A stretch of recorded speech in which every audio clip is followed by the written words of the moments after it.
Yo, it's the boys with the heat coming at you live. Got Charles on the mic, spitting deep facts and taste that drive. Never forget him and his sexy shades, always in style. PR rolling in from the hot ass South. Chicago Bears fan with a smile. Better remember his name, he's the real deal, no doubt. And that guy's here too, making shit up, memes flying out his mouth. Never giving a fuck, always keeping it real, that's the vibe. Welcome to our sports podcast where we bring that hype. Boys with the heat, we're bringing the fire from the south to the north, lifting you higher, facts and fun, we got the game on lock.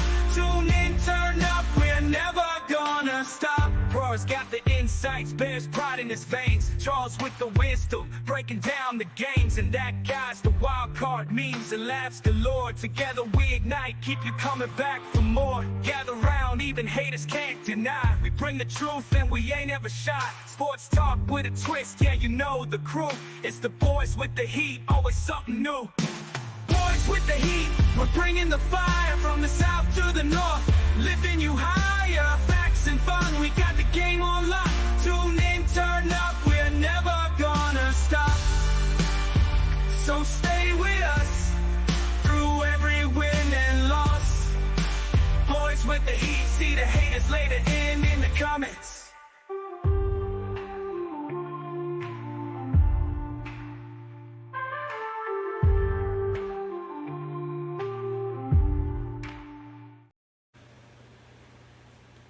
Yeah, did you see the one end? The one where you're stamping on the little kid? Yeah. Little second grade. Yeah. Did you see how it went big kids? There's just one like tough bully standing in front of the school bus. Yeah. I didn't really pick that out until after the end. That's great. I was also laughing too, right? Because at the very beginning, I'm looking at it, I'm looking at myself, and I'm like, fuck. I'm wearing the same goddamn thing I was. But realistically, that was like almost 2 weeks ago. It probably It's was, fine. but so I'm like, fuck. So I got up and any chance okay. I get to wear the outside real quick. You know, any chance I get to wear this, I'm not going to say no. All right, well, it's the talk of the talk everywhere right now. The WNBA, Caitlin Clark, and it seems if we just give it a few days, somebody ends up deciding to go, what? Nobody's put a foot in their mouth in a minute. Why don't I go put my foot in my own mouth? And this week, courtesy, not sponsored yet, but looking for a sponsor, your foot in the mouth of the week, super early. But I'm confident in giving this one out to a Mr. Pat McAfee. Patrick, why don't you go ahead and explain a little bit what's been going on? We can put it in our words happen. So Pat McAfee went on his show today. I believe it was today's show. And he was just rambling on about the WNBA. And he was making points. And then all of a sudden he brought up this point. He goes, the WNBA is not what we think it is. The WNBA rookies come down to one thing. One white bee that's a superstar. And that white bee that he said was Caitlin Clark. And regardless of the context, you and I both know we have emotionally a large amount of respect for women. We do make fun of them sometimes in certain aspects, and not as much as we do the men, but yeah. But not anything derogatory like this. And I get what he was saying, but the way he said it, you have a writer in a script. You cannot tell me that guy didn't look at that and second guess himself and go, that was probably a bad call on my part. Really fucking bad call. Personal opinion coming at you real hot, real fiery. Yeah. I wouldn't doubt that was even scripted. We're talking ESPN. This has been the norm for ESPN over the last 5 or 6 years. This is the type of stuff they breed. They breed diversity, and they love it.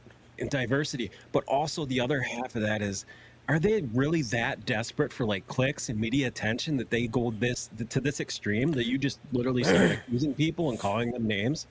It would be hard to believe, especially considering those that have done this in the past have found themselves employed by the bleacher instead of ESPN moving forward. Because there was an ESPN basketball analyst, not to be named on this show, but he also said a racial thing and he got fired. But that was because of backlash of comments. Pat McAfee is one of those guys. Like, personally, I really don't care that he said it because Caitlin Clark and him are probably buddies. Personally, I really enjoy the guy. Yeah, but I was like, wow. Yeah, especially for him being a Colt from Yeah. Indianapolis. That seems... It seems like he may have forgot where he was. He's having a conversation in the locker room on the radio. Absolutely. That happens. What he was trying to say. He's trying to say she's a badass. Absolutely. He wasn't trying to be like, oh, she is a B. And I feel bad for him too, Patrick. I don't mean to cut you off. I feel bad for him too. But when you're reading about this and watching this, it does feel like it's a black versus white thing. And that's weird because it's not, or not supposed to be. So understandably, Patrick maybe emphatically in that moment just forgot he wasn't in a locker room. And you and I have I think there's about 100 and some comments on our Caitlin Clark short video. And I just want to let everybody know that I appreciate the comments. Charles and I both appreciate the comments, but please absolutely keep this not racial. Come on, man. You guys are better than that. Nobody deserves that kind of bullshit. So we don't do that here on the show. You're never going to see either one of us like any of those comments. You want to say that it is that she's being discriminated against because she is a rookie? Sure, absolutely, 100%. Because she's good, don't call her the GOAT. Come on, you guys, be better than that. She's a rookie. She's got a long way to go before she's a basketball player. Yeah. There's so many trolls on there. I do appreciate the amount of trolls that are on there. But honestly, I troll Ronaldo sites hard. I troll Ronaldo sites? I troll Ronaldo's. Nice. I get the most reactions. Yeah. I'm a clean troll. I live a more peaceful lifestyle than I did 10, 12 years ago, right? So even since we started this podcast, when we first started the podcast, you would send me screenshots of almost like words of war that you would have on your Twitter, and then you and I just got away from Twitter. If anybody's out there, Twitter is for trolls. As much as I would love to have a Twitter out there, there's nothing but negative things that happen on Twitter. The sad part is, and this has nothing to do with who purchased it or who didn't purchase it. Oh, so, absolutely not. Anybody who wants to run with it if you want, it doesn't matter. Because this is before who purchased it, we couldn't say anything at all. It's way better than it was, but now, yes. Right. And I have heard that if you just search specific things, but it's you go into the comments and you're just sad when you leave. And this is holding true for most of social media right now. I can't tell you the last time. Sorry, baseball's falling out of my ear. But I can't tell you the last time that I went into a comment section and was like, damn, I'm going to go look this up. Or damn, I'm much better off than I was 4 minutes ago. Most of the time. No, most of the time, man, I'm just like, what the fuck, man? What? Like that song that I had on last week says, Twitter is for trolls. Instagram is where people go to take selfies and TikTok as well to boost your ego. And then Facebook is where you go where you'll get the headlines, but then all the comments underneath it are just completely, they change their point of view. Like they go back and forth like this. It makes no sense. Why is the algorithm constantly it's fake news, ADHD individual with parents who don't believe in modern science, right? Like, why does it seem like I looked up a Joey Swole video a few months ago, right? I like the guy. He's cool. He calls out weirdos in the gym for being just fucking mean and terrible, and I loved that. I was like, oh, these are some cool videos. Dude, for the last couple of months, it's, oh my God, I don't want to see these gym videos anymore, dude. Like, I don't care if you're on your OnlyFans or anything. Like, I looked at 2 fucking videos, man. And they're like, the algorithms, oh my God, he's here. This is what he likes. Let's get him. And I'm like, okay, bye. Absolutely. Oh my God. But we strayed a little bit from the Pat McAfee thing here. That's all right. So he's come out and he's made some apologies. It isn't going to matter what he what he said. It's personally, I think it don't matter. Already know.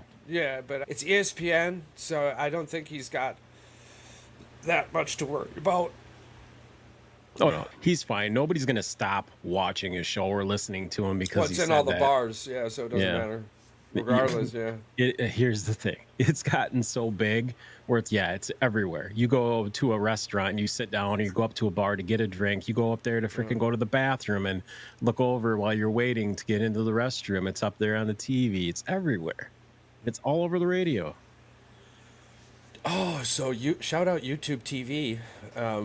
Do what you want, everyone out there. Yeah, So I have it as well. I Yeah, have I was YouTube TV. I was looking through the sports section because I was like, oh, what's this? Sports. I ended up finding the Timber Rattlers on some Bally Sports thing.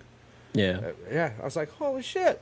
So I got to watch the Timber Rattlers before I was taking a nap. I was like, that was Yeah, cool. the T-Rats are on every now and again. Yeah, June 26th, I believe, is the next time they're on the old TV. Nice. And we'll be there, not us as a show, but you're more than welcome. Star Wars night, July 13th. We got a Ooh. patio seat. Yeah, so we're taking the in-laws. The wife and I, we're going to be taking the in-laws. The father-in-law is a huge Star Wars fan. So, Well, Mandy wants to know when you and Rachel want to go to a Brewers game. okay. Doesn't matter when. It's anytime this summer or even early fall. Yeah. We'll figure Yeah. something out. Yeah, I would love As to long- go to a playoff game, As, dude. as long as it's not on as long as it's not on a Packer preseason game or something. So we Yeah, can, yeah. We'll have to. Yeah, we will keep the waters in motion on that definitively. We went to a playoff game last year, and we're gonna catch Casamigos patio again. We get our own waitress or waiter. where was this?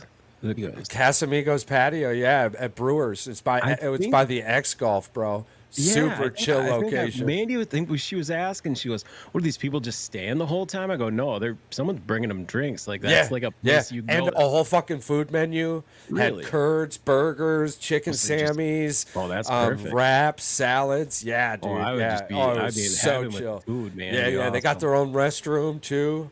Super chill, bro. Super chill. And that's Yep, definitely yep. the way to go. Yeah, they got their own bar. Casamigos patio. Shout out. Super cheap sheets. Seats. Super cheap I seats. thought you were trying to say shit. Super cheap sheet. Sheet. No, I'm not Sheet. trying to fuck with the algorithm. Sometimes good, sometimes sheet. Yes. But yeah, it was super cheap seats. Considering, I think it was like $104 a Oh ticket. man, that's great. Yeah, and you weren't like nut to fucking butt or Nice. nothing like that. It was Yeah, that's definitely something I'd be interested in for sure. Yeah. So we'll definitely hit up Casamigos patio. We met a wonderful couple there too.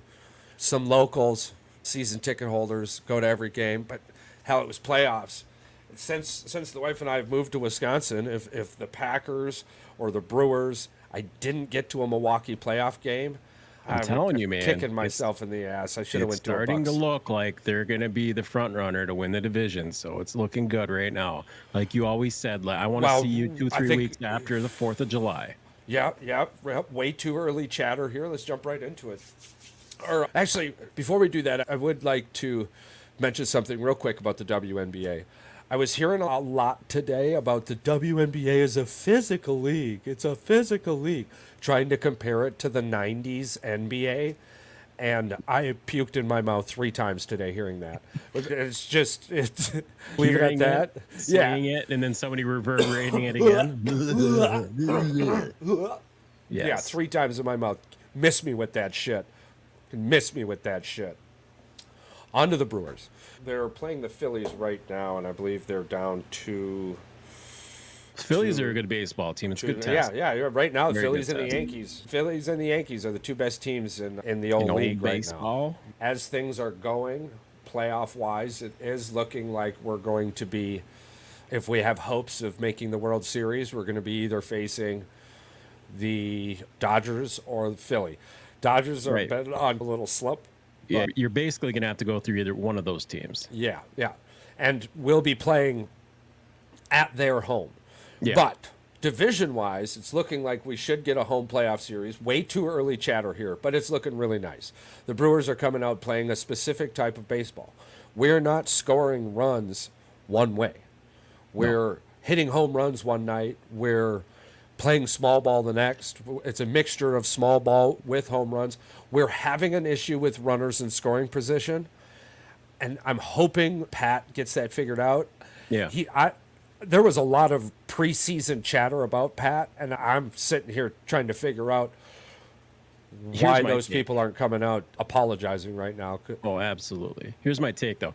This is like night and day compared to what the Brewers would have done last year with Counsell and what Counsell actually did versus the Brewers. Like, he did his typical take the guy out when he's reeling, when he's doing really good, and then he put the bullpen guy in. Guess what? The bullpen guy sucks, struggles, gives up some runs.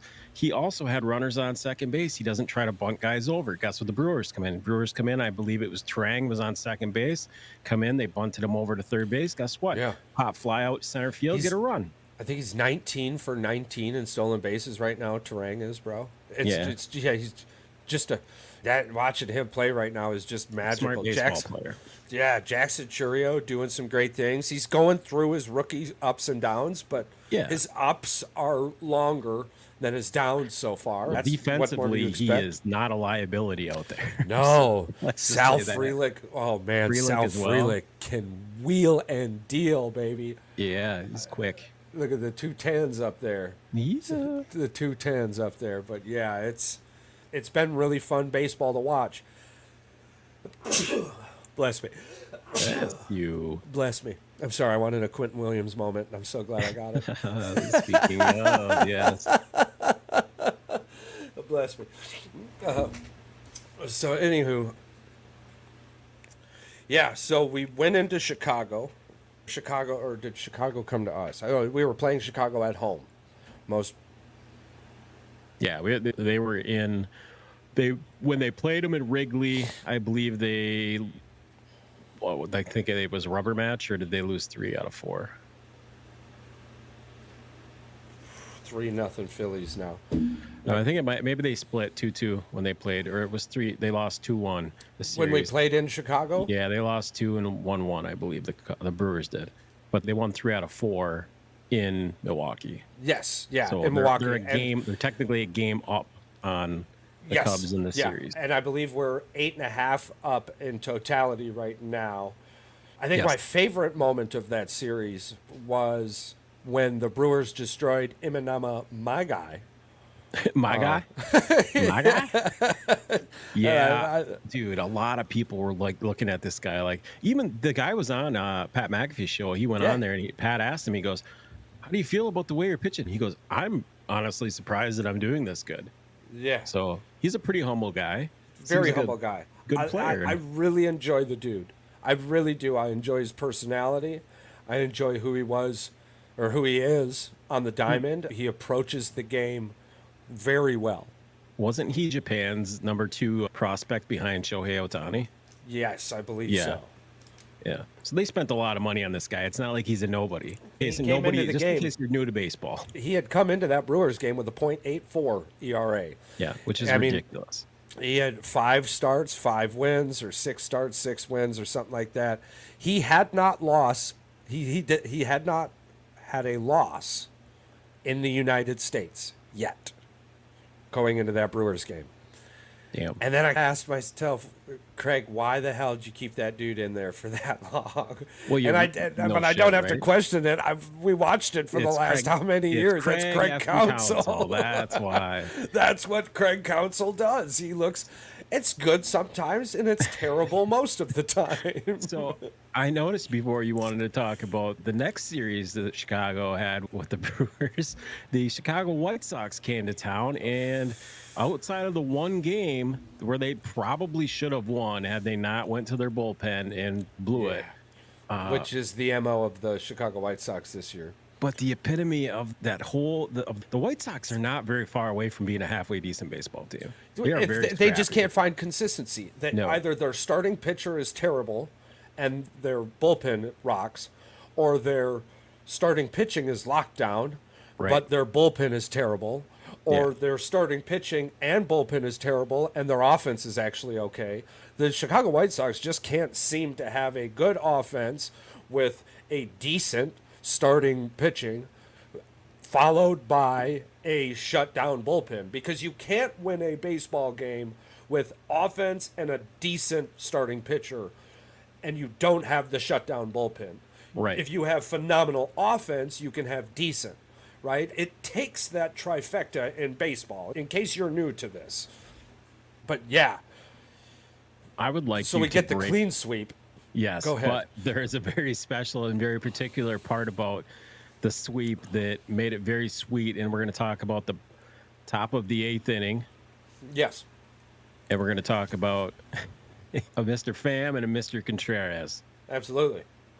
Now, the way that I found the play, the Contreras was Contreras. All right, let's just break it down for everybody. The ball was hit. He tagged. Well, did he tag or was it a hit? I can't remember if he tagged or if it was a hit.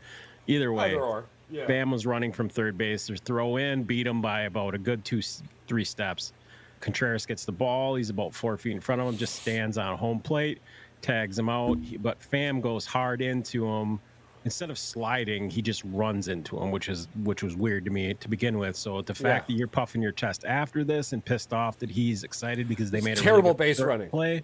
Yeah. Terrible base running, exactly. Yeah. So Contreras chirps at him a little bit, like our buddy Trev's chirps at him, and he gets pissed off at him, and then we have a bench clearing brawl. Doesn't make any sense to me. Not really a brawl, but the bench clearing incident, Yeah. which is something that is happening a lot with the Brewers today. I'm here for it. I love it. July 27th. We've got the whole family going down to the ballpark for a family reunion-ish shindig, tailgate, cookout. That's baseball, baby. I love it. We have had a benches clearing incident with 1/3 or 1/5 of the series. of the AL East. We don't even play in the AL East. No, we haven't even played anyway. We play fucking National League. But So it's other teams that just don't give a fuck, like the Tigers, shit like that. They're just, whatever. Yeah. So my personal opinion on the Pham situation is you have a terrible teammate playing on the Chicago White Sox in this Pham character.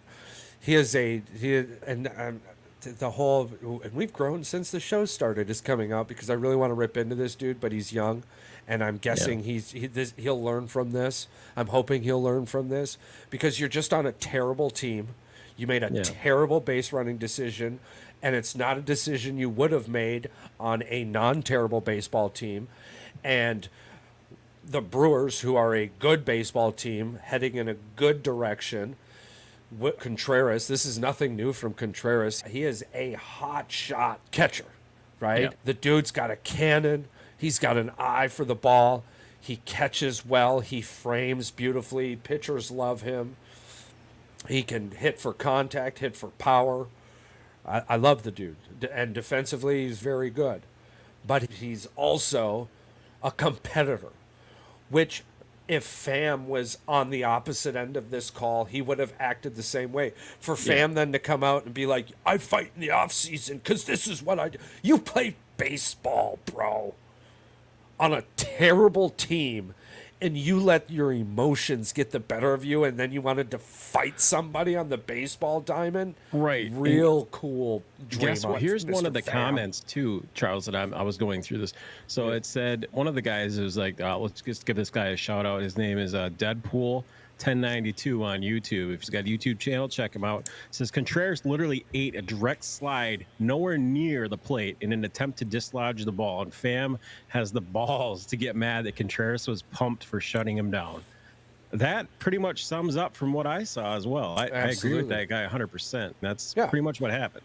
You have a terrible teammate on a terrible team who made a terrible personal choice to get angry. And then shame on his team. Yeah, because it didn't seem like it was a third base coach. No. Yeah. And shame on his teammates for indulging in such a thing. But you can't blame them. They're on a terrible baseball team. Right. And terrible things keep happening to them.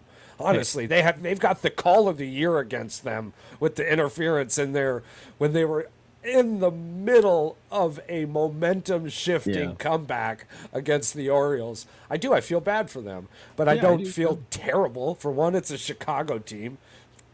Drink Lake Michigan water for all I care. Here's the thing. I have no problem with you in that moment getting heated that you're out or whatever. You made a stupid decision. Yeah, you made a stupid decision. Come back the next inning and make a play, do something. They always say that. Pick up your teammate's bat and break it on your knee or some shit. Sure, do something. Yeah. Speaking of which, remember that? Did you see the Lopez guy for the Mets that got pissed and tossed his glove in the stands? Yeah, and then immediately got DFA'd. Yeah. In the 5 hour about? span. Yeah, That, I don't. DFA'd. I guess because you're throwing a foreign object into the stands is the reason. I guess that literally is Major League Baseball's. Had he walked up and handed the glove to a Yeah. kid or something, they wouldn't have done that. I think ultimately what got him DFA'd was the presser afterwards. The presser afterwards When saying he was like, "Yeah." I'm on a terrible team.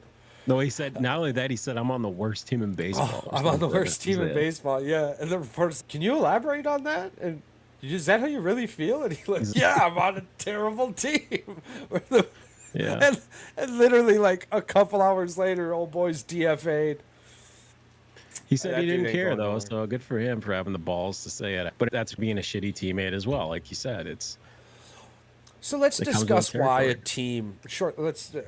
Let's discuss why a team is terrible. Is the team terrible because of ownership? if you're the Detroit Pistons. Yeah. Yeah. Okay, that's a really bad example because you're talking about 20-some years of absolute nonsense here. Yeah. After this season, it'll be a solid 10 years. I guess take the Mets because they spent a shit ton of money. They shouldn't be bad. Okay, and even with Chicago, even with the White Sox, they're not a team that we hear doesn't spend money. We never hear terrible things about the ownership. Okay. Is a team terrible because of their coach? Or do they lose games they're supposed to win because of their coach? I would say I would prioritize it and say it exactly how you just said it. I would say that they resemble their coach's attitude and the way that he coaches on the field. So we don't. Yeah, I'd put it in that order. Yeah. So we don't call a terrible team because of the coach. No, we there's been we great feel teams. bad for good teams that have terrible coaches. Yeah. Okay, so I wouldn't put the Mets or the White Sox in that category. Would you? No. Okay, so I guess just doing simple math here, they're a terrible team because of the players playing the game right now, Right. currently. Let's They're not communicating. They're not. Effort. They're terrible effort. They're not doing the extra. They're not putting in the extra work. And I don't know this. I'm not a fly on their wall, but looking at the product they're putting out on the field constantly. Let's just say this. I can take a prime example of the A's back in the early to mid 2000s. Yeah. They actually made the playoffs, and the couple of years before it, they were like a terrible team. I think they won 59, 60 some games. Yeah. They almost lost 100 games, and they became a team of cohesiveness, play for each other, play for your brotherhood, all this stuff. Right. A basketball team can do this. There's a baseball team, a college team doing this right now in Division III. They're in the Baseball World Series for Division III. They don't even have a school. They don't have dorms to go back to. Yeah. Yeah. This can happen. Yeah, because from what I saw from the White Sox was when a ball was hit to them, there was a small moment where What, indecisiveness? Quite possibly. yeah, sorry, something was happening in the baseball game. Oh no! It's I exciting. literally thought you froze. Oh, it's even better. I was waiting for you to talk, and I was like, "Is he frozen?" No. Yeah. Okay, so I'm sorry. Where were we there? No, we were talking about there was a moment in the White Sox game. Oh yeah, where, thank you. So there was a moment where when the ball was hit to the defender, they almost had this exhausting. Here we go again. Instead of that quick jump to make the defensive play. And I get it, when you're on a terrible team, those things happen. But unfortunately for the White Sox and the Mets, this is just like it was for Milwaukee. If we're the Milwaukee Bucks, if we're going to be honest, it was teammates not willing to make the move from alpha to sigma. And that's where you are with the White Sox. And it boiled over with that Pham moment. And I'm not shocked at all. I'm not shocked at all when you have a teammate like that the locker room has such toxicity. I don't know what type of coach can fix that. So I'm interested in seeing how the White Sox move forward. prime example is, I believe it was the Steelers that said that there was a certain particular player that was a toxic player in the locker room, and they got rid of him. And conveniently, perfect segue. Let's move right into NFL. Conveniently, that player has recently come out in favor of his new quarterback. He was just traded to Carolina, I believe, if we're on the same page. Yeah. That was Mr. Deontay Johnson. Yeah, and he Yeah, just that's came correct. out and he said, yeah, Bryce is super intelligent. He's super talented. I'm super excited to be here. Of course you're going to say that because you're wide receiver number one. Absolutely. And you were in a toxic state. You were the poison. And here's the thing, Charles. I believe you're going to agree with me. I always say this because I always believe that you're thinking what I'm thinking. Of course he's going to say that. He's going to say that until he drops a pass or the locker room becomes toxic because of his attitude. And I'm not getting the ball enough. We're not winning. It does fester. But then there's Hall of Famers. There's a guy that played for the Cleveland Browns forever. It was an offensive lineman. I believe it was Brown. And he made like the Pro Bowl like 11 years in a row. Joe Thomas. Yeah, Joe Thomas. Yeah. He made the Pro Bowl like 11 years out of the 13 years he was in the NFL. And guess what? The guy never, I don't think he sniffed a playoff game. No. But guess what? He came to work every day and he produced. Yeah. Speaking on the Browns, Deshaun Watson is looking super healthy right now. All reports are 2020 like. You saw the Christian Watson post that I sent you as well, hey? Let's jump right into that. Yeah, absolutely. Okay, all right. Let's break this down. I looked up what the muscle mass conversion, what it should be, and the report is that it should be only between 8 to 10% in one leg or the other, because that means he's favoring one leg when he pushes off instead of. It does make sense, but how much weight should we throw into that? Are they just saying this to get us off the trail, off of his back? This could be groundbreaking, to be honest with you. Technology advances. It continues to advance. And hamstrings have been an issue in the NFL. So it makes sense that at the college level, which he did a lot of his work, his most recent work here at the University of Wisconsin. Shout out University of Wisconsin, continuing to do beautiful things inside and out. When football season starts, we're going to burn your ass. So it's cool what they did to test it. I looked it up. It's pretty cool. Yeah. It was like this. It's like this bicycle that like you hold on up here and you press one leg at a time, and it measures like the stretch strength of your hamstrings by doing some kind of weird CT scan. Your legs are in this like egg-shaped looking thing, and it literally is taking like x-rays of your leg muscles as you're doing it, so they can literally measure them. It's cool. The technology is awesome. Absolutely. Where I believe we are with this sentence, where we are in on the timeline of this, I believe that it's somewhere around the, wow, that seems weird category. Yeah. But if this works, if it's true, it could be groundbreaking in the regards of player safety moving forward. This, when you come into OTAs and mandatory mini camps, these are things that you're going to get tested, so we can look, in a sense, on the same scale, taking the emotion out of it. We're looking at a tornado warning. We can give you a little bit of a warning to get right, and if you take that warning and teams allow you to get right, we can remove this injury from. So like when the sensor pops, right? Like they don't play that week, and they do things to refocus. Maybe it's a week, maybe it's 2 weeks. But if you don't do that and they play that week, then they're hurt for 2/3 of the season. So you take the good with the bad. Can you prevent it knowing now or finding out now? Probably never going to be able to prevent it, because obviously it could happen in the middle of a long run. But general maintenance on it, quite possibly that could be a huge issue. We could live more in the 80% not. Yeah, instead of the 40-50%. Right. We'll call it preventative maintenance for the hammy. Absolutely. There you go. I'm excited because Christian Watson's a baller. I talked a little bit of smoke on the last Sunday episode. Speed, skill wise, when his hands are on, his hands are fantastic. When he can catch the ball in open space, he's lightning in a bottle, waiting to be unleashed. And understandably, for the kid to put his entire offseason towards this hamstring, he must have knew that it was going to be an issue. He's been playing with this on his mind. Every play, he wasn't thinking about football. He was hoping his hamstring didn't give out and reacting to football. Yeah. And maybe we can move forward with him playing football while reacting to his body again. And here's the this thing. is what I hope for. He doesn't have to be lightning in a bottle every game, like I just said. He doesn't have to be opened up, uncorked. You have 11 other... Taking the top off the defense once or twice a game and being an inside 20, being a red zone threat is all we need for Christian Watson. So it's very exciting because our wide receiver core, our offense right now is so dangerous. For one, it's just so unpredictable. It's going to be crazy good to see what and Jacob bad. does. Yeah. Shout out to, who is this? Bleacher reporter, Christopher Knox. Ugh. Christopher Knox. Yeah. Josh Jacobs was a terrible offseason signing.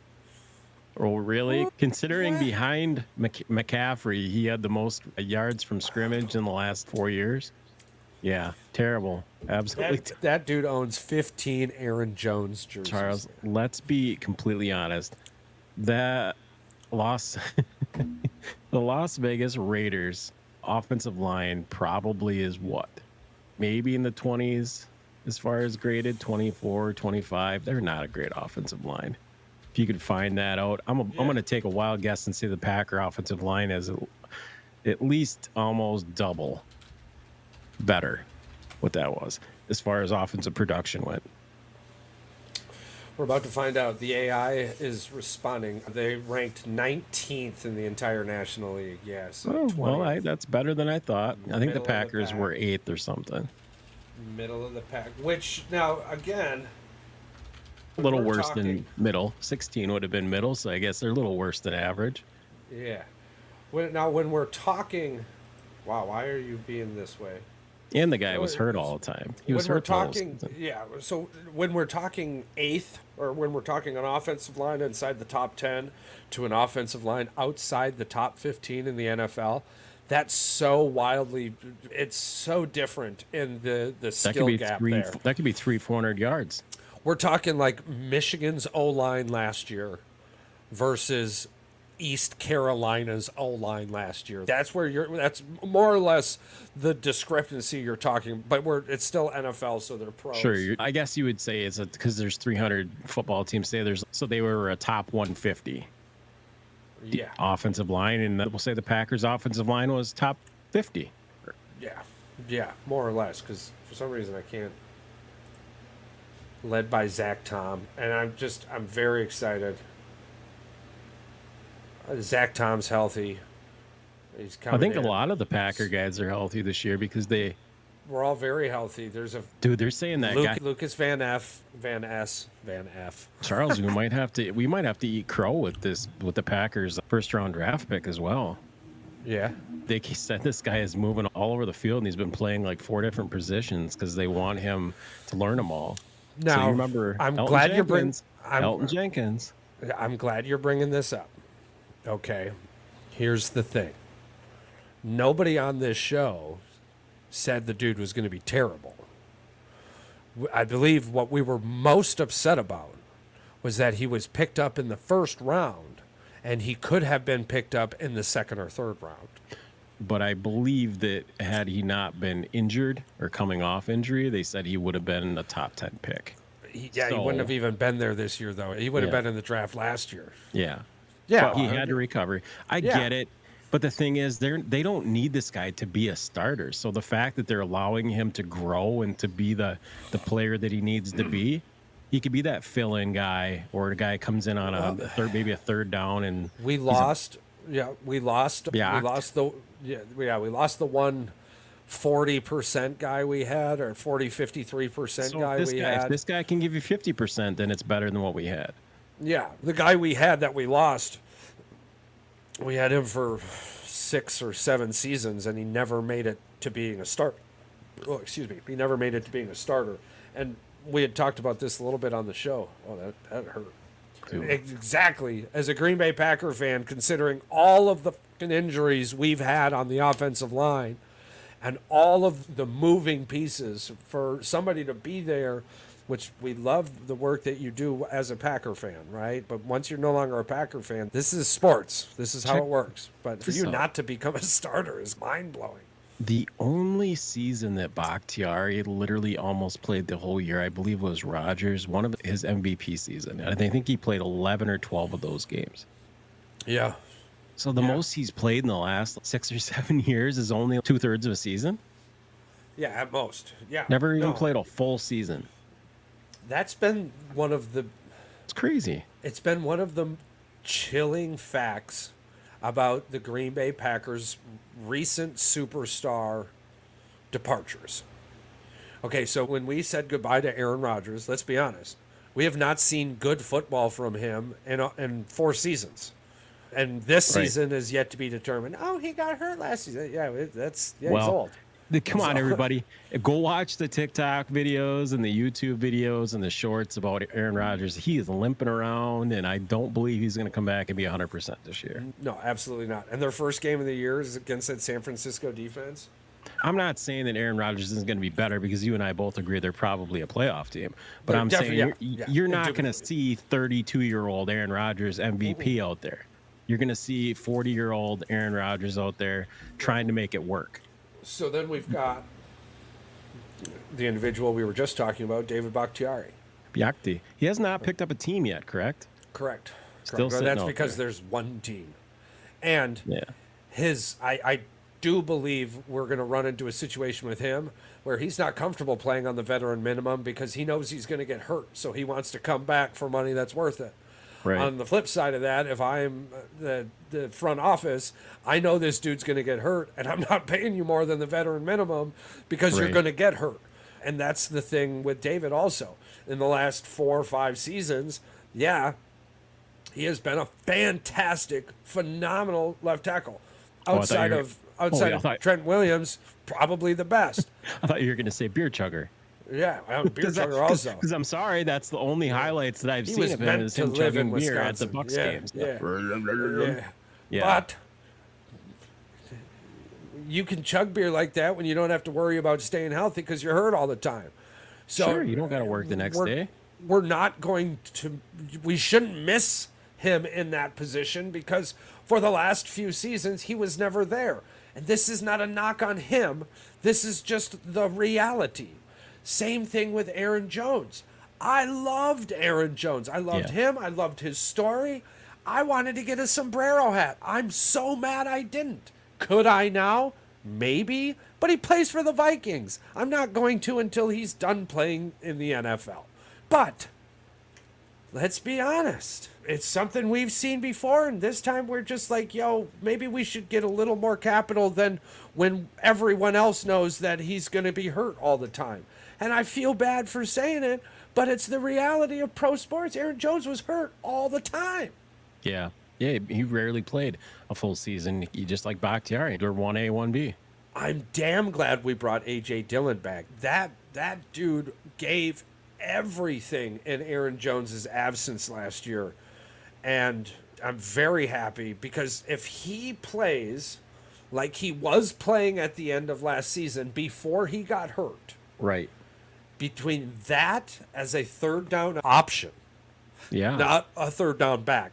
Well, not reliable. He's reliable, but he's a reliable option, like you said. A goal line option. Necessary. Yes. Right, because Jacobs is a dog. And a lot of people don't know that in this area because they don't watch sports as much as us or they don't listen to it. And for one, he played for Las Vegas his entire career so far. Yeah. I don't know many people in Wisconsin who are like, hey, bro, did you catch that Vegas Raiders game last night? No, not unless they were playing the Niners. But yeah. For real, man. That was Speaking of betting on sports, Charles, should we just dive right into it? Should we just bring it up? Yeah, let's bring it up, and then we can get into the what grinds your gears segment. I think. All right. Charles. After this, we'll do Justin Jefferson real quick, and then All right. I know you really wanted to get into this one really bad. You talked about it earlier on the show. Just a disclaimer. Sorry, Paul. Very sorry. R.I.P. Bears. Bear down. Any Chicago fans out there, I would. You might want to turn it off or turn it down. The channel. Turn the channel. Yeah. I think Caleb Williams is closer to Mitchell Trubisky than Justin Fields. Yeah.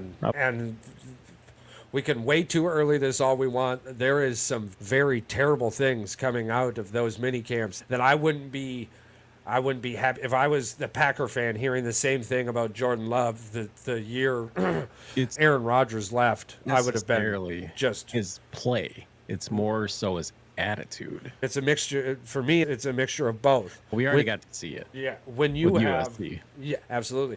Temper When you tantrum. have your head coach being asked, "What are some positives?"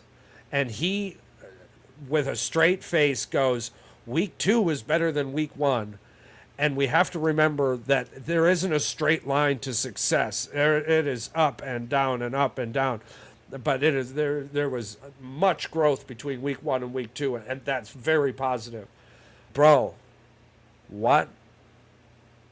That's not something you should say. You talk about like little leaguers when you're coaching a team that they improved, that they could hit the ball and that they were out there in position. You don't talk about a rookie starting quarterback, because let's be honest, he's the starting quarterback next season.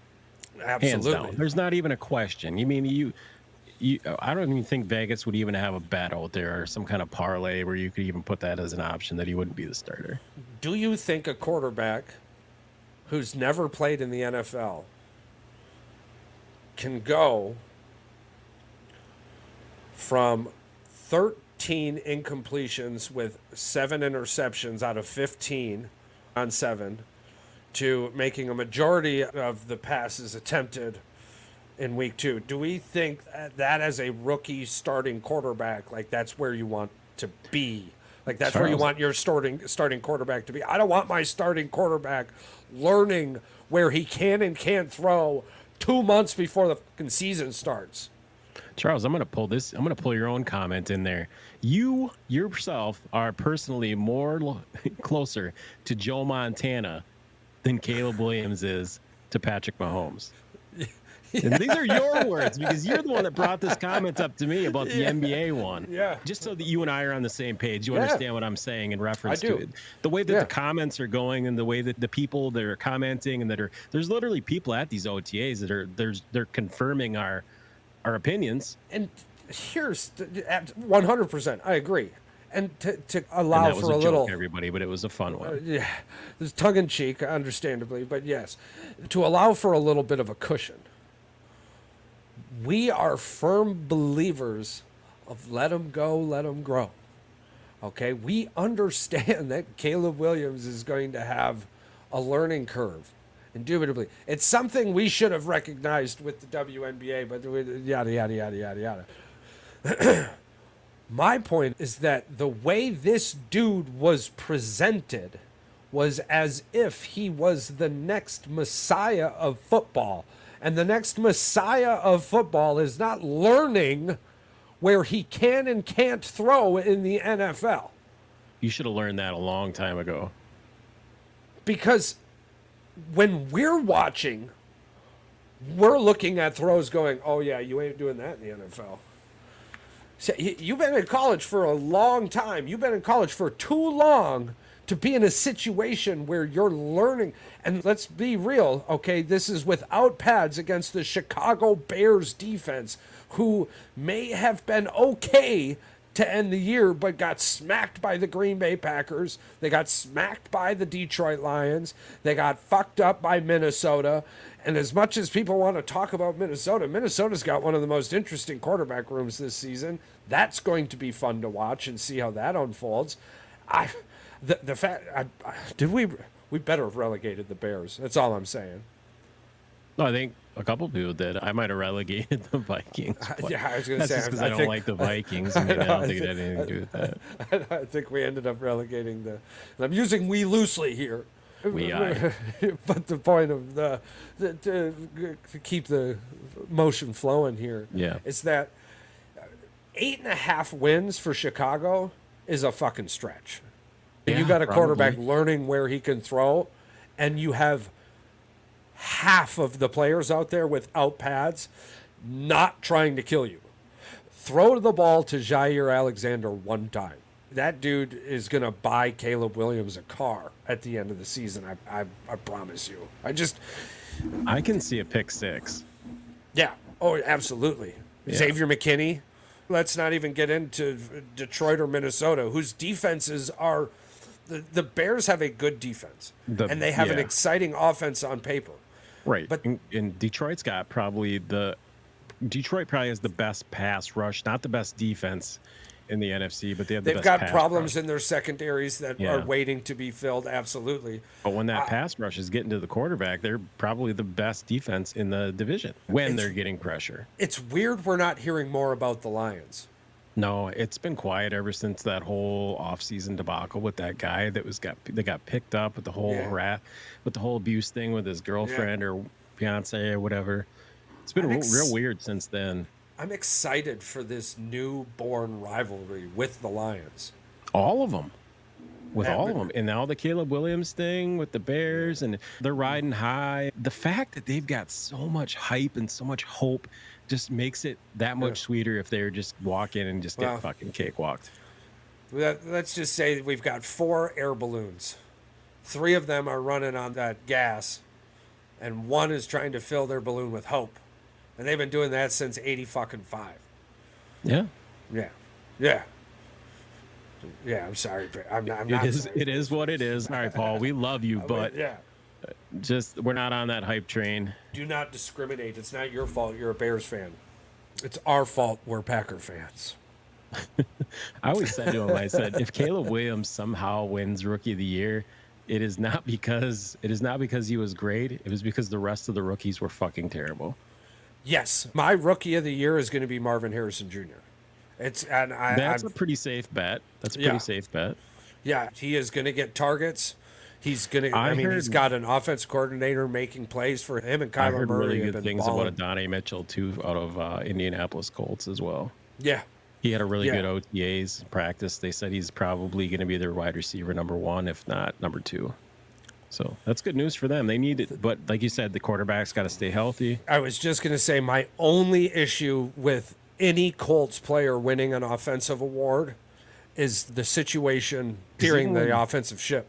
Because even when T.Y. Hilton was going off and they were doing great things there, he couldn't stay healthy either. And it might be that turf. I don't know maybe that's an Indianapolis turf. It just seems like a lot happens with the turf. And I don't know if it's because we hyper-focus because we've looked into the information we've seen. I think it's them going back and forth between turf and grass. Yeah. I think that's really more what it is. Maybe we need to look into better cleats. Yeah. Maybe cleat-specific environments for turf. And the NFL's got so much fucking money, I can't believe they don't have a research and development team on this already. They do on the helmets, but that might be Riddell, too, that does that. I'm not entirely sure, but... Real quick to end the NFL chatter, Justin Jefferson ended up getting 4 years, $140 million. Yeah.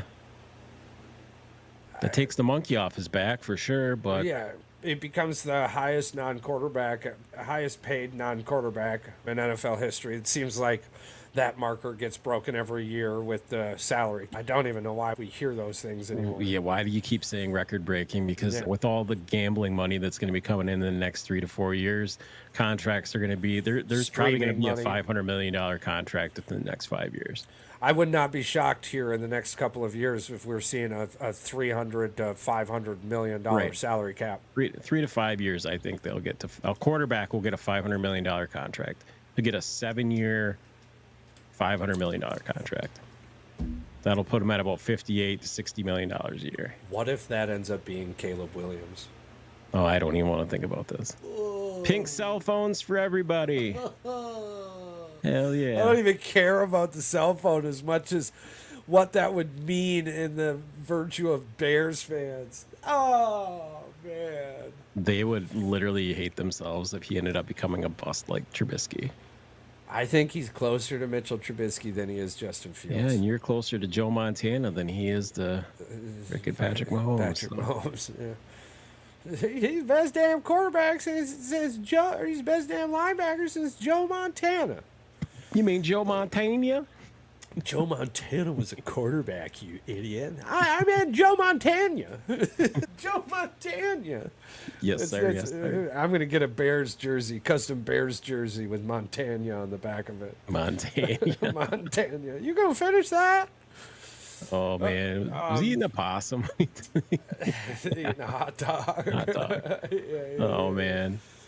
So this Justin Jefferson thing, it's interesting to me because it takes it from a situation where he was going to go play for somebody else next year to if he plays for somebody else next year, it's only a handful of teams now who can take on that contract. I think it called the dogs off for at least a couple years because I think they'll give Sam Darnold 1 year and they'll probably give JJ McCarthy a year.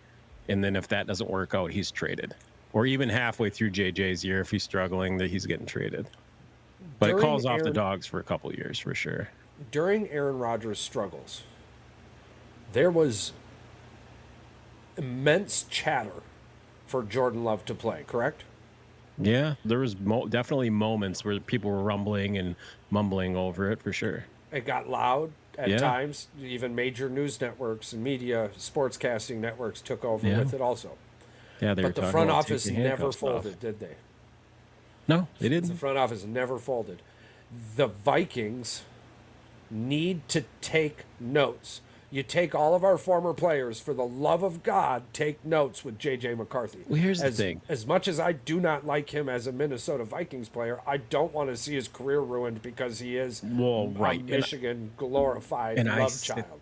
I sit there and I say this all the time. I'm like, I'm not a Sam Darnold fan. Hell, I call him the cave guy, the super cave guy, for God's sakes. Yeah. But he's probably a more serviceable quarterback than any rookie that's going to come in because he's a veteran. He's a veteran presence. Hell, he made it through getting drafted by the frickin' Jets. He's been through some hell. Outside of an offensive line, which he's never had. Minnesota has a good. He was in San Francisco, so and that's where I was going. That's where I was going with this. Outside of an offensive line, his weapons in Minnesota are very comparable when healthy. All right, you got a great running back, a great tight end, and was it Hawkinson? You got freaking Jefferson, Madison. You've got weapons all over the place. Absolutely. There's no reason this guy can't throw for 3,500 yards in 30 touchdowns. There should be none. I'm just saying. Are we going to get 20 to 25 interceptions, or are we going to get 10 to 16 interceptions? Because if we get 10 to 16, interceptions, the Minnesota Vikings are a playoff team. And that doesn't bode well for Green Bay. It might not bode well for Detroit. But do we get the Sam Darnold for the Jets who's seeing ghost, and we're going to see 20 to 25 interceptions?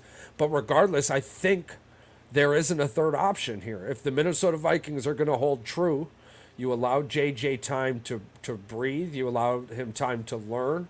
He's a very smart kid. He's going to do well. And you have an elite, if not the best wide receiver in the game. You have one of, if not the best tight end in the game. You have a decent offensive line and a running back. And you have a really good coach in Kevin O'Connell. I think Kevin O'Connell is going to put Sam Darnold in situations that the Jets couldn't put him in, but what Shanahan was able to put him in, and he was able to flourish. The only negative that I can say about the whole situation with the Vikings is that Kirk Cousins is a way better quarterback than Sam Darnold. Yes.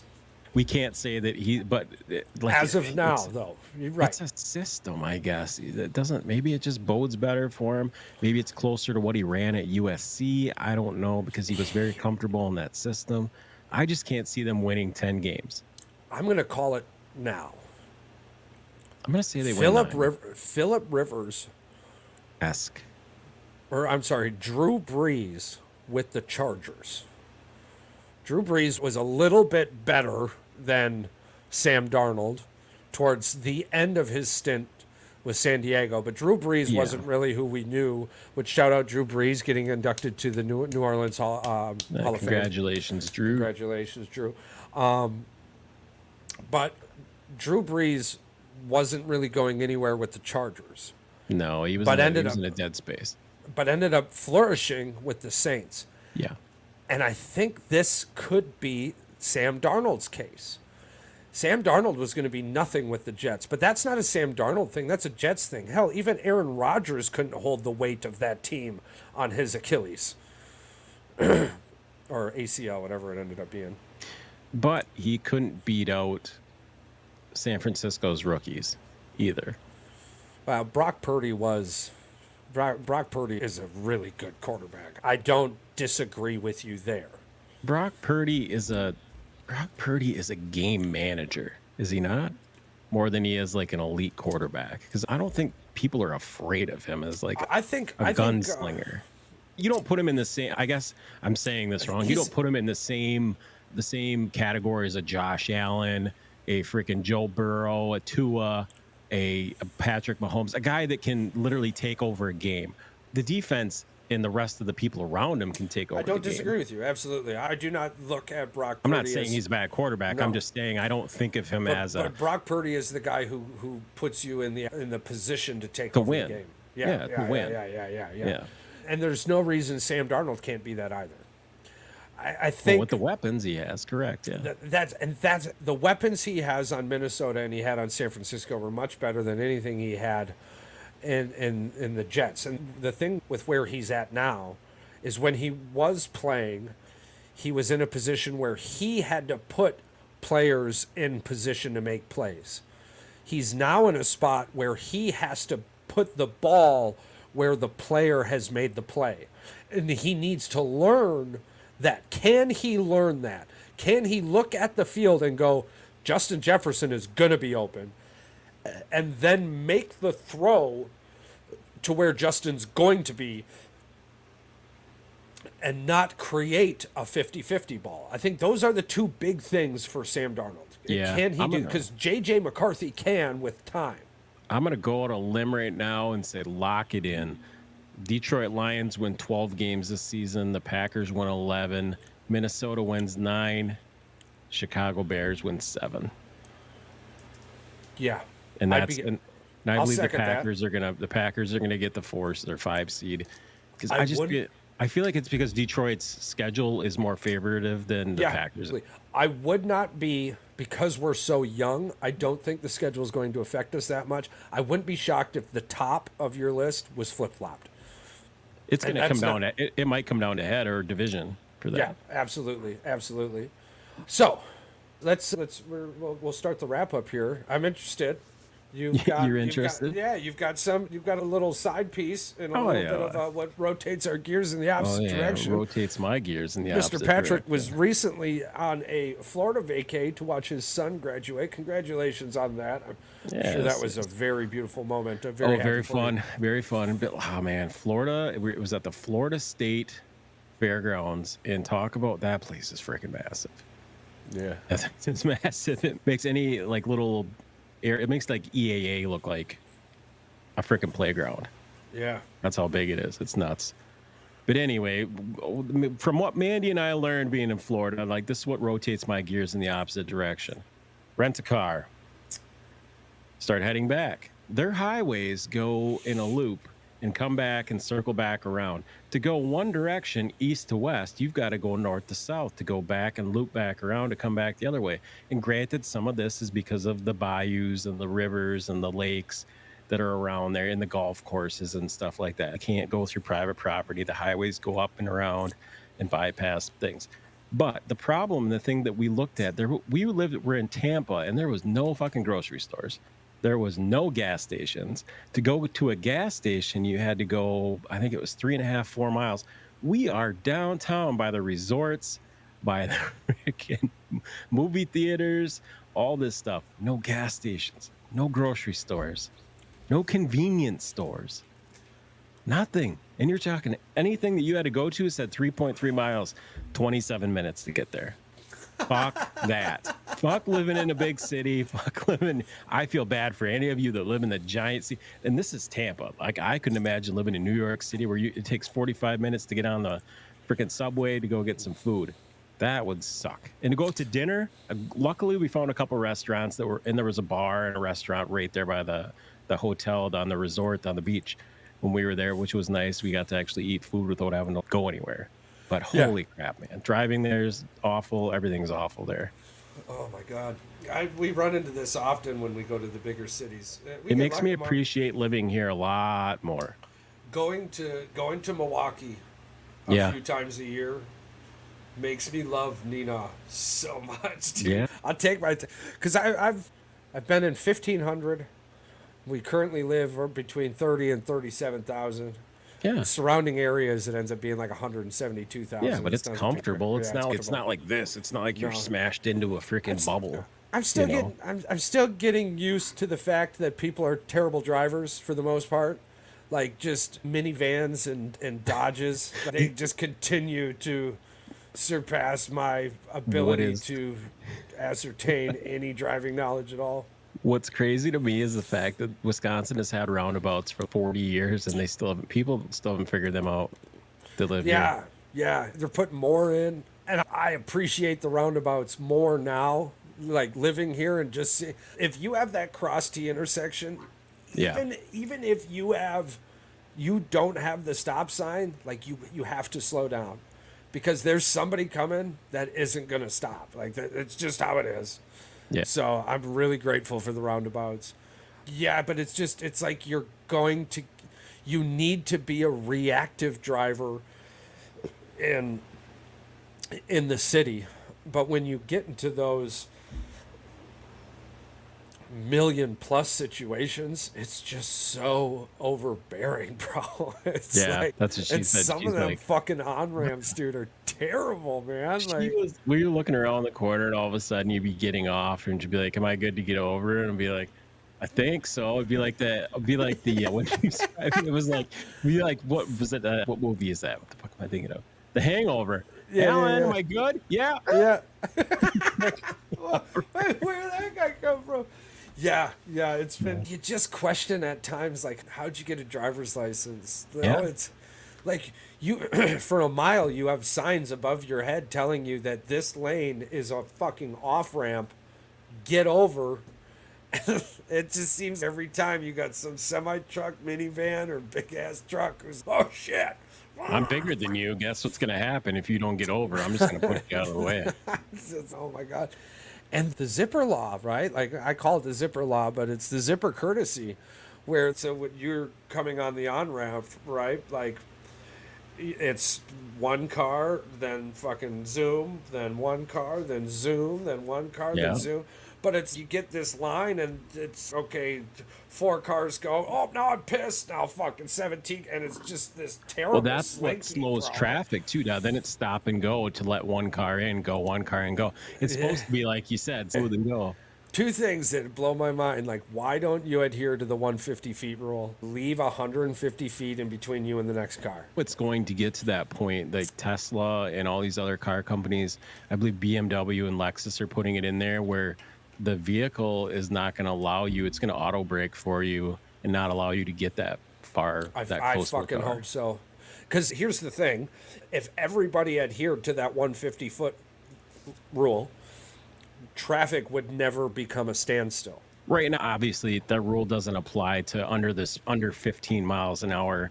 Like you're gonna have bumper to bumper traffic, but when you're on an interstate and you're going the interstates, 55 to 127. That gives any car enough money, enough movement, enough ability to move over, to merge, to switch lanes. Right. Yep, absolutely. Yeah. And I laugh all the time, especially inside the city too, where I'll be going. I am that guy, right? I'm gonna have Mandy make you a vinyl sticker for your Subaru that says I effing hate minivans, or minivans. Move over if you're in a minivan. Yeah, we gotta find some stickers. But I go, so if the speed limit's 30, I go about 32 because there's no sense of going any faster. But if you come up on my ass and I'm going 32 and you're like, no, my life is 35 or more, I'm now going 28 because I live within the 4. Yeah. I live within the 4. I'll go too high or too low, but I live within the 4. And the moment you ride my ass, because I'm already going faster than the posted speed limit. And most of the time when you're in a 25 to 30 range, it's residential, school. Schools are 15 during the active hours. Yeah. So even 32 is pushing it, but I got a vehicle that'll stop itself. Yeah. Most of these vehicles doesn't mean that you should drive like an asshole in front of me. I've never had the vehicle. I did have the vehicle think one time. That it was really weird. Yeah, it was a really weird situation up in the UP. And I was driving through Escanaba and one of the side turns by the Buck Inn. Like the vehicle slammed on its brakes in the middle of the road and then shifted over. and my car, like, and I heard it and everything. It was like beep beep, and like it started to hit the brakes. Yeah. And there was a whole bunch of cars behind me. Like, it was weird. There was more than enough that I could have done in any direction to, other than stopping. Stopping was the absolute worst fucking thing I could have done. It was just letting you know, hey, I'm here. I'm here. Hey. When I first got the car, it tried to stop twice, and because I heard the beep as I was stopping. Yeah. And then the vehicle learned, oh, this guy knows how to drive. And I haven't heard it since that moment. But yeah, I don't care. And if you continue to ride my ass at 28, I'll go even lower. We'll start crawling because there's a stoplight up there eventually, and I'll lose you at it. I don't care. It's so crazy. I just don't understand it. But that's interesting. Of all the things I've heard about Florida, I never considered the roads. So I wonder how the roads are in Tennessee. The roads are not hard to maneuver and to get around, but like you said, it's Not just, like Michigan? it's not like Wisconsin, and it's not like Michigan. The way that they're set up, it's set up to get to where you need to go, but not to get, once you're in the city, you can get there. Once you're in this on the city streets, but the highways are more about which direction do you need to go, east, west, north, south. It's not necessarily your destination, because we went to Clearwater. We would take a go out and loop, turn around and loop left to go to Clearwater, because we would go over the big canal and stuff that they got there, the causeway. You get over that, and then all of a sudden it's you want to go to St. Pete's? You want to go to you want to go back to Tampa? Did you miss your turn? Are you sure you don't want to go back to Tampa? Like, it tells you like 5 times. If I'm going this direction, which is nowhere near, and the only thing in this other direction is the fucking ocean, clearly you missed your turn, because Tampa's way the fuck back there, and Clearwater and St. Pete's are this way. I'd never seen anything like that in my life. Question.